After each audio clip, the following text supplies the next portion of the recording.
어느 한 이탈리아의 국제공항의 승무원 전용 휴게실에서 심각한 대화가 오가고 있습니다. 그들은 긴장한 표정과 어이없는 쓴웃음을 짓고 있는데요. 그중 한 승무원은 부당한 대우라며 이제 이 일을 그만해야 할 것 같다고까지 합니다. 그들에겐 도대체 무슨 일이 생긴 것일까요? 안녕하세요. 저는 이탈리아의 항공사에서 근무하고 있는 이사벨라입니다. 저는 어릴 때부터 승무원이 되는 게 꿈이었어요. 서비스직은 힘들고 특히나 비행기에서 손님들을 응대하는 것은 쉽지 않은 일이기 때문에 다른 꿈을 가져보라는 말을 하는 어른들도 있었지만 저는 그래도 하늘을 유유히 날아다니는 비행기를 보면서 언젠가는 나도 비행기에 타서 꿈을 이루겠다는 생각을 했고 승무원이 되기 위해서 차근차근 준비를 한 끝에 승무원이 될 수 있었어요. 막상 승무원이 되고 나니 제가 생각했던 것과는 달리 힘든 부분이 많았습니다. 승무원이라는 직업이 겉으로 보기에 화려하고 멋져 보이기만 했었는데 승무원으로서 갖추어야 할 모습과 자격은 엄격했고 손님들이 보이지 않는 곳에서도 굳은 일도 맡아 해야 하는 직업이었습니다. 저는 경력이 아주 오래되지는 않았어요. 중간에 코로나 때문에 비행이 없던 날도 많았고 엔데믹이 선언되고 나서 본격적으로 비행을 제대로 하기 시작했는데 사실 아직도 비행을 할 때면 긴장을 하는 편이긴 한데요. 신입 시기에는 정말 긴장해 있었어요. 원래 좀 담대한 성격인데 선배 승무원분들이 들려준 여러 이야기 때문에 더 긴장을 했었던 것 같네요. 선배 승무원분들은 이탈리아 항공사뿐만 아니라 전 세계 항공사의 전설처럼 전해져 내려오는 여러 이야기를 들려주셨는데요. 들으면 들을수록 동양인에 대한 편견이 강해졌습니다. 기내에서 제공된 식사가 마음에 들지 않는다면서 너나 먹으라며 음식을 내던졌던 중국인 이야기라든가 술에 취해서 술을 더 가져오라고 소리치며 난동을 피웠던 일본인 등등. 한두 가지가 아니어서 선배들이 일부러 신입인 제가 긴장하라고 굵직한 사건들만 이야기하고 좀 과장하는 거겠지 싶었지만 들으면 들을수록 긴장하게 되는 건 어쩔 수 없었습니다. 불행하게도 선배 승무원분들이 제게 들려준 이야기는 과장된 스토리가 아니었습니다. 제가 승무원으로 이 일을 하면서 5손가락 안에 꼽을 만큼 힘들고 끔찍했던 비행이 있었는데 바로 중국과 인도의 승객이 단체로 비행기에 탑승했을 때였어요. 신기하기도 했고 잘해드려야겠다는 마음을 가졌는데 그들이 보여준 최악의 매너 때문에 정말 죽을 맛이었거든요. 아시아 승객들이 단체로 탑승하면서 서로 아는 사이라며 내키는 대로 자리에 앉는 바람에 나서서 자리 정리를 해야 했던 일. 천장 캐비넷이 좁다는 이유로 다른 승객들이 사용해야 할 곳에 짐을 넣는다던가 하는 일 때문에 출발하기도 전에 진이 다 빠졌어요. 그런 사건들을 몇 번 겪고 나니 동양인 얼굴만 봐도 일단 겁부터 났습니다. 그런데 청천벽력 같은 소식이 날아왔어요. 한 달 동안의 제 비행 스케줄이 전부 아시아 지역이었습니다. 이건 해도 너무하다는 생각을 했지만 이미 나온 비행 스케줄을 제가 무슨 힘이 있어서 바꿀 수 있겠어요. 하라면 해야 하는 저는 노동자일 뿐인 거죠. 한 달간은 나 죽었다 하고 버텨보기로 마음먹었습니다. 첫 비행은 중국이었어요. 역시나 예상대로 힘들었습니다. 저녁 식사를 제공할 때 중국인 남자 승객분께서 화이트 와인을 달라고 하셔서 드렸더니 중국 술을 달라고 소리치셨어요. 비행기라는 특수한 상황 때문에 도수가 높은 술은 기내에 반입할 수도 없고 기내식으로 제공되지도 않는다고 말씀드렸지만 중국 남자는 막무가내였습니다. 중국으로 가는 비행기에 중국 술이 없는 게 말이 되냐며 너랑은 더 이상 할 말 없고 더 높은 사람 데리고 오라며 소리를 치더군요. 결국 제가 잘못한 것도 없는데 진상 고객을 잠재우느라 사과했던 기억이 납니다. 그분 주위로 중국인이 많으셨는데 중국인들의 특유한 성조가 높은 목소리로 한꺼번에 저에게 뭐라 하셔서 저는 당황함을 감출 수가 없었습니다. 다른 승무원이 대처하면서 상황은 일단락되었지만 제가 받았던 무시는 지금도 잊을 수가 없어요. 다음은 일본행이었어요. 왜 슬픈 예감은 틀리는 법이 없을까요? 그날도 어째 심상치 않다 싶었는데 재킷을 벗어 건네며 비싼 옷이니까 이코노미 말고 퍼스트 옷장에 걸라는 여성 승객분의 말이 너무 황당했습니다. 그분은 이코노미 좌석인데 말이죠. 그러더니 식사는 됐고 커피나 한 잔 타오라고 명령하시더니 화장실 수도꼭지가 불량이라 옷이 젖었다며 지금 당장 고쳐놓으라는 억지까지 부리는 진상의 최고봉이셨습니다. 게다가 비행시간이 이렇게 긴데 왜 승무원들은 옷을 안 갈아입냐는 항의까지 하셨습니다.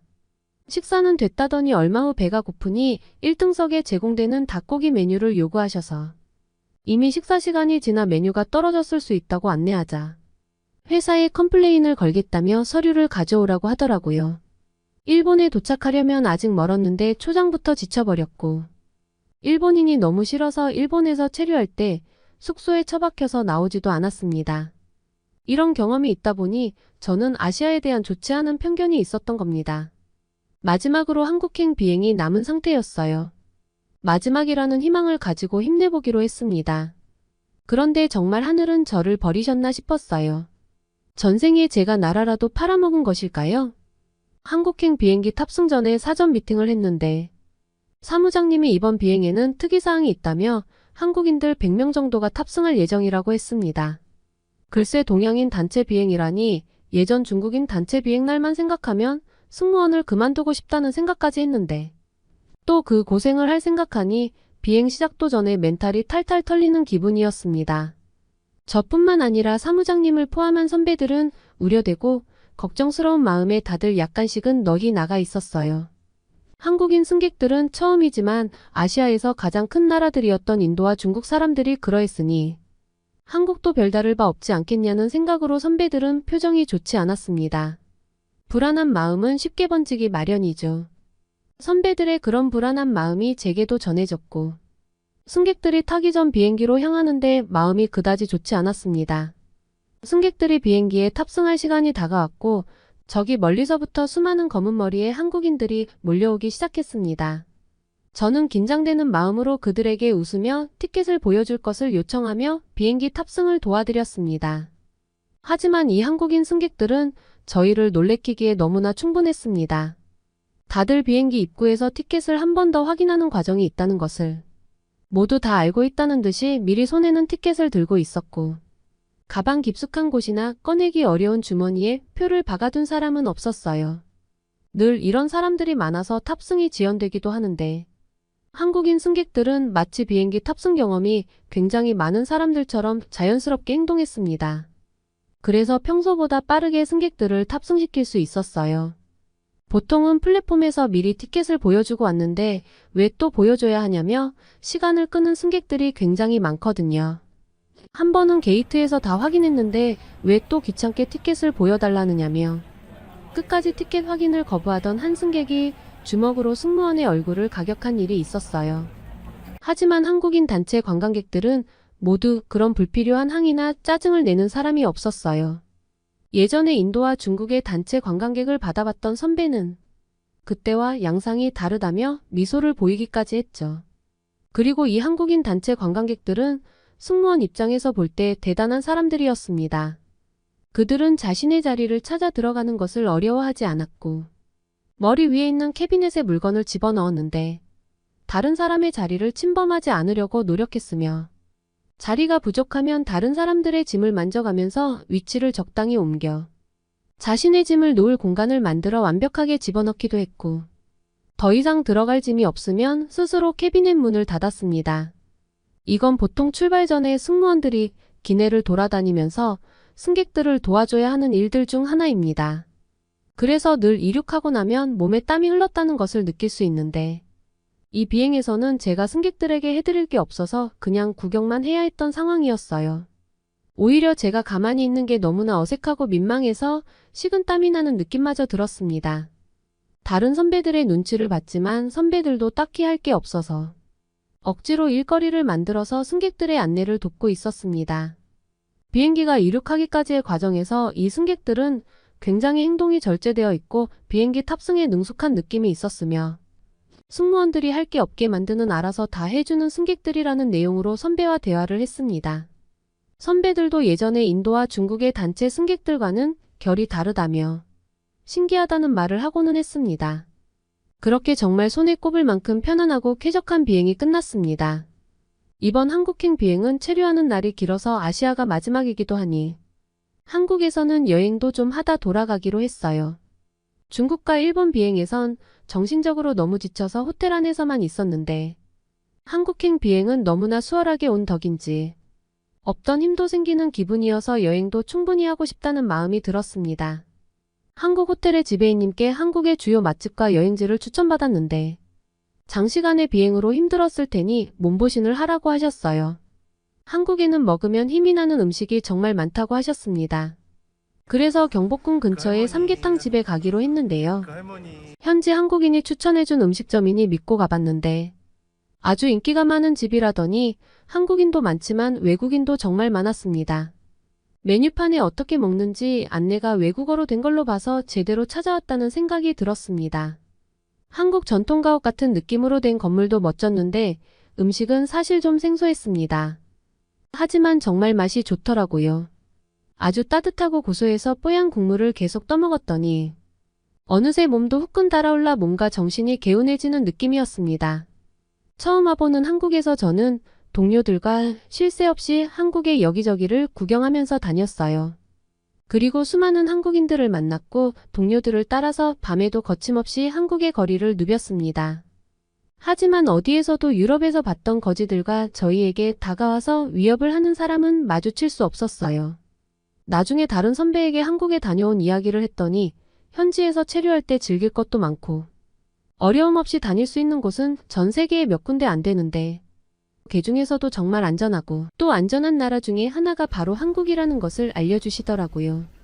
그래서 아시아 비행을 해본 승무원들은 한국을 특히 더 선호하고 있었는데 그것을 몰랐냐며 저를 놀리기까지 하셨습니다. 저도 동료들을 따라서 서울의 여기저기를 둘러봤지만 4일 가지고는 한국의 명소를 다 돌아보기에는 충분하지 못한 시간이었다는 생각이 들었을 정도였니까요. 이탈리아로 돌아가는 비행기에 탑승해서 다시 한번 유럽으로 여행을 떠나는 한국인 승객들을 응대했습니다. 그들은 제가 길거리에서 보던 평범한 한국인들이었고 한국인들은 하나 같지 못한 사람 없이 참 좋은 매너와 에티켓을 보여주었습니다. 그러면서 한편으로는 감사한 마음이 들었고 한국을 떠나며 아쉬운 마음이 너무나 컸습니다. 제가 다시 한국행 비행 스케줄이 배정되려면 몇 달을 기다려야 합니다. 그 몇 달 뒤가 벌써부터 기대가 되기도 해요. 그리고 저는 한국인 승객들에게 제가 할 수 있는 최선의 서비스를 다할 생각이랍니다.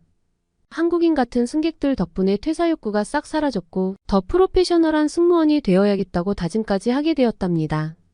그럼 지금까지 제 사연을 들어주셔서 감사해요. 오늘의 사연 어떠셨나요? 승무원 생활이 힘들어 퇴사 욕구가 가득했던 이탈리아 승무원이 한국인 승객들을 접하고 감사한 마음에 더 열심히 일해야겠다는 다짐까지 한 훈훈한 사연이었습니다. 오늘의 사연이 마음에 드셨다면 구독과 좋아요를 눌러주세요. 여러분의 구독과 좋아요는 계속해서 좋은 사연을 소개할 수 있는 힘이 됩니다. 감동적인 사연을 주변 사람들에게 공유하고 함께 이야기 나눠보세요. 더욱더 좋은 영상으로 찾아뵙겠습니다. 끝까지 시청해주셔서 감사합니다.